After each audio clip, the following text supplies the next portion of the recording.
कभी कभी ऐसा लगता है ना जैसे हम सब कहीं खो गए हैं, जब रास्ता बिल्कुल साफ ना हो और हर तरफ बस एक उलझन सी हो। आज हम एक ऐसी ही जबरदस्त पौराणिक कथा में उतरने वाले हैं। ये कहानी उस वक्त की है जब सिर्फ इंसान नहीं, बल्कि पूरा का पूरा ब्रह्मांड अपनी दिशा खो बैठा था। तब क्या हुआ, चलिए देखते हैं। तो चलिए सबसे पहले इस कहानी की सबसे बड़ी, सबसे अहम शक्ति को समझते हैं, ईश्वरी। अब ये कोई साधारण देवी नहीं है।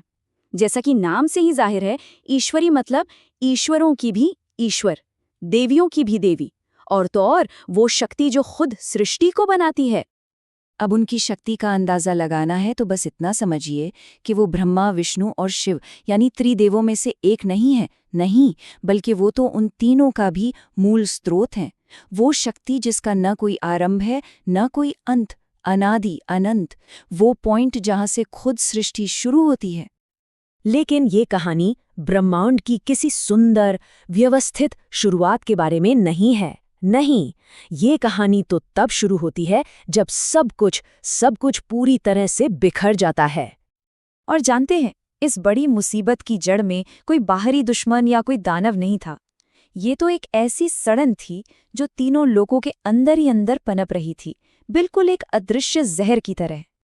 सबसे पहले असर हुआ पृथ्वी पर, मतलब हम इंसानों के लोक में। यहाँ न्याय का तराजू ही टूट गया। सही और गलत के बीच का जो फर्क था वो जैसे मिट ही गया। हर तरफ बस अराजकता थी। फिर बारी आई मध्यलोक की, यानी भूवरलोक की। वहां तो हालत और भी अजीब थी। प्राणियों का मकसद ही खो गया था। वो सब बस एक अंतहीन धुंध में भटके जा रहे थे। उन्हें पता ही नहीं था कि जाना कहाँ है।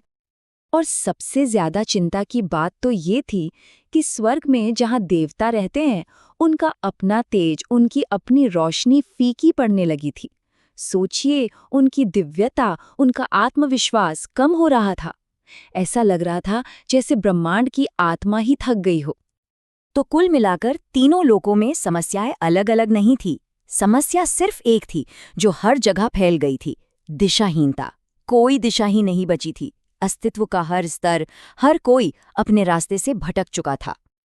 अब जब सृष्टि के सबसे शक्तिशाली देवता त्रिदेव भी हार गए, जब उन्हें कोई रास्ता नहीं सूझा, तो उन्होंने आखिरी उम्मीद में उस शक्ति को पुकारा जो उन सबसे भी ऊपर थी, उन सबसे भी परे।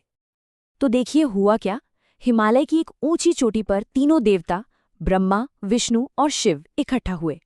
उन्होंने एक साथ एक ही आवाज में उस परम शक्ति को पुकारा। उनकी पुकार इतनी शक्तिशाली थी कि पूरा ब्रह्मांड कांप उठा। अग्नि, जल, वायु, आकाश, सारे तत्व एक दिव्य प्रकाश में समा गए, और उसी प्रकाश से माँ ईश्वरी प्रकट हुई। और उनका रूप वो अवर्णनीय था। सिर्फ सुंदर नहीं, बल्कि वो खुद ब्रह्मांड का जीता जागता स्वरूप थीं। सोचिए, एक आंख में पूरी सृष्टि, दूसरी में पालन और तीसरी में संहार। उनकी छाती पर अनगिनत ब्रह्मांड तैर रहे थे। वो कोई व्यक्ति नहीं थीं, वो खुद एक कॉस्मिक पावर थीं।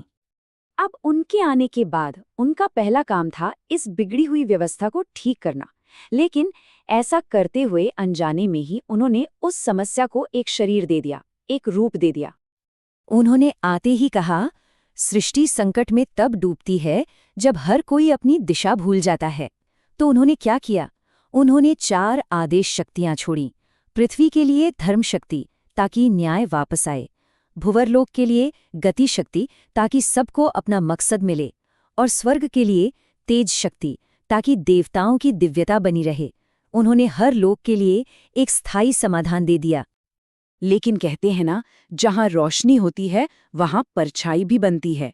जैसे ही माँ ईश्वरी ने सही दिशा को वापस स्थापित किया, उसी पल दिशाहीनता ने भी एक शरीर ले लिया।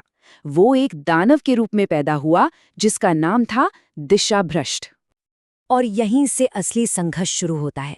एक तरफ थी माँ ईश्वरी, जो दिशा देती हैं, जो स्पष्टता लाती हैं, और दूसरी तरफ था दिशाभ्रष्ट, जो दिशा चुराता है और भ्रम पैदा करता है। ये लड़ाई थी मार्गदर्शन और उसे भटकाने वाली शक्ति के बीच। तो अब आखिरी टकराव का मंच तैयार था, और ये कोई तलवारों या ताकत की लड़ाई नहीं होने वाली थी। नहीं, ये लड़ाई थी स्पष्टता और भ्रम के बीच, क्लैरिटी और कंफ्यूजन के बीच का एक फाइनल युद्ध। उस दैत्य दिशा भ्रष्ट का हमला भी बड़ा चालाकी भरा था। वो कुछ तोड़फोड़ नहीं कर रहा था, उसने तो बस अंधकार की ऐसी लहरें छोड़ी जो दिशा के पहिए को ही उल्टा घुमा दे, मतलब हर सही चीज को गलत रास्ते पर मोड़ देना। इस पूरी उथल-पुथल के बीच भी माँ ईश्वरी एकदम शांत रहीं। उन्होंने कहा, दिशा खोना इंसान की भूल हो सकती है, लेकिन दिशा दिखाना एक माँ का धर्म है। उन्होंने इस लड़ाई को एक माँ के मार्गदर्शन में बदल दिया। उन्होंने कोई हथियार नहीं उठाया, उनका जवाब था प्रकाश।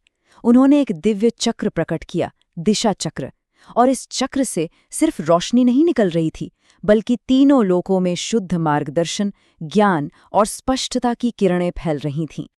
और फिर जो हुआ वो कमाल था। दैत्य दिशा भ्रष्ट को मारा नहीं गया, उसे हराना नहीं पड़ा, वो बस गायब हो गया। क्योंकि सीधी सी बात है, जहां सच्ची दिशा का प्रकाश हो वहां भ्रम का अंधकार टिक ही नहीं सकता। तो ठीक है, ये तो हुई एक ब्रह्मांडीय कहानी, पर इसका हमारी जिंदगी से क्या लेना देना है? चलिए अब ये समझते हैं कि ये महान कथा हमारे अपने जीवन के संघर्षों से कैसे जुड़ती है।